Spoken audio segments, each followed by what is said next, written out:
How on earth did I get trapped inside this Greg's? Like, literally one moment I was in my house and the next I'm inside an abandoned Greg's. I guess this would have to do for now. Anyway. Hello everybody, it's me, Aurora, again. Today, I'm gonna be talking about how did I discover the furry fandom? Or more importantly, how did I become a furry? Now, firstly, we gotta go all the way back in time to 2016 to 2017. Now, back then, I was a 9-year-old with slightly unfiltered internet access, so I was exposed to some content that I shouldn't have been watching back then. But then again, I also watched Tally, so I guess I was fine. Now, during this time, I was a huge fan of this TV show called Paw Patrol, which, looking back, it did have a huge influence on me becoming a furry, which I find dead ironic that everyone else became a furry because of Disney. Oh, and Alpha and Omega also played a key part of me becoming a furry. Kill me! Now, I didn't really have a proper persona back then, nor do I have the ref sheet anymore, but I can kind of remember what the character looked like. Basically, it was a base that I got off online, and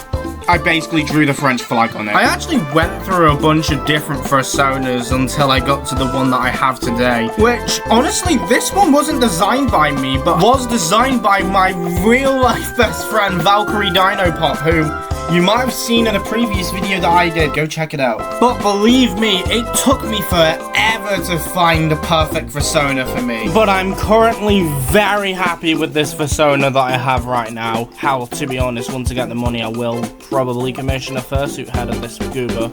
Now, I feel like it is time to mention about some of the YouTubers I remembered watching at this time. Firstly, starting off with Majira Strawberry, which I remember him doing a lot of different types of furry videos, and even going as far as collaborating with a bunch of different furry YouTubers. And he's still making videos to this day, which, hey, I'm glad to see that. I also remember another YouTuber called Stormy Folf. She's pretty cool. If I remember, she was a lot more on the wholesome side of the furry fandom and made a lot more fan mail dedicated videos, as well as like trying different snacks from different countries. But she also did furry related content, which I remembered it being really great back then. However, sadly, I don't think she's active anymore on YouTube. I don't know if she's active anywhere else, but I hope she's doing well. I also remembered another channel called Pokairu. I hope I pronounced that right. Like the other channels, they also focused on fursuits as well as like furry conventions. I think they're also still active, which is pretty good. Go check them out. Now, I don't know if this one would count, but The Odd One's Out. Now, The Odd One's Out didn't really make furry content. However, he was kinda part of the furry fandom because he owned a fursuit named Chip, and he did go to some furry conventions. And to this day, he's still making videos, but he's just mostly talking about random stuff now. Also, speaking of Chip, Chip Flake. Still content. Okay, in all seriousness though, Chip Flake's a pretty cool content creator, and the fact that I'm from the same city as him is fucking mental. And he is still making videos to this day, but not as much, And there's also a game called Super Chip Flake Ooh. That should be on the fucking Wii U. But in all seriousness, go play it. It's available on Nintendo Switch and Steam. Now, does anyone remember Furry Gang? Oh, okay, right, everybody, run quick, the earthquake is beginning, oh my god! I'm back at home. Yeah, somehow I was let out after the whole incident with the earthquake of mentioning that song. I will not mention it again, but I will, however, mention the person who made it, which is Not Hyena. Now, I don't really remember watching his content back in the day, but I did remember watching that Furry Gang video. Oh, for fuck's sake! Okay, so we're back. Sorry for the technical fault. Anyway, I don't really remember Not Hyena's videos too much, apart from that bloody song, but he is still sort of making content to this day, but it's very on-off, so yeah. Alright, so that's a wrap for this section. It's time to get into the 2020s. The year is 2020 when, you know, that happened. And I was sort of part of the Brony fandom at this point, but I was mainly in another community that dedicated its time to collect physical media. I still have the small collection of My Little Pony DVDs though. I have too many. However, later on in 2020, I joined a furry Discord server. Now, it wasn't mainly focused on the furry community. In fact, it had a huge focus on other pieces of media like kids shows, as well as other pieces of media and plushies mostly. Then in 2021, I discovered this little Disney Plus series called this show. Now, the show itself isn't a problem. It's the fandom. During my time, there were a lot of creeps hanging out in that fandom. I don't know if things have changed since I've left. Like, God knows, anything could have happened since I left 2 years ago, so hopefully everything has changed for the better. And yes, my old channel primarily did 101 DS content. Okay, we need to brighten up the mood a bit. Here, have this cool thing that I have. The Bible. In German. I'm not gonna read this, you can piss off.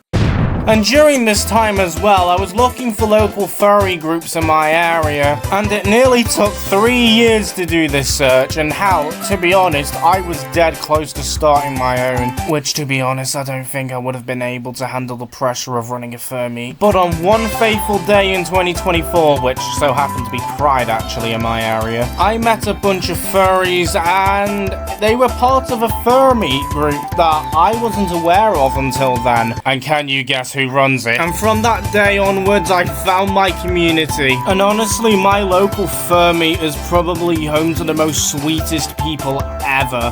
And 2 years after joining, I am now basically helping out with the fur meets as well as the server. And hell, I'm gonna be so honest here, the past 2 years has probably been my best. I've had so much opportunities within, like, being able to make new friends, going to Confuzzled for the first time, and it's just a lovely space.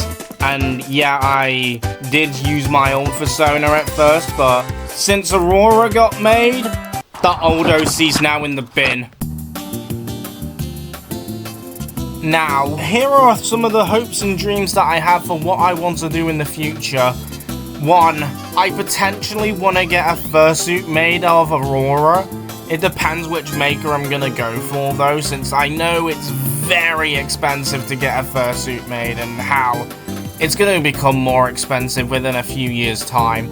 Number 2, I want to potentially go to more furry conventions, hell, even some abroad, such as AnthroCon and maybe Austria, or Nordic FuzzCon. The main reason is because I want to experience what furcons are like in different countries. And for UK furcons I want to go to in the future would be ScotiaCon and maybe Furcation.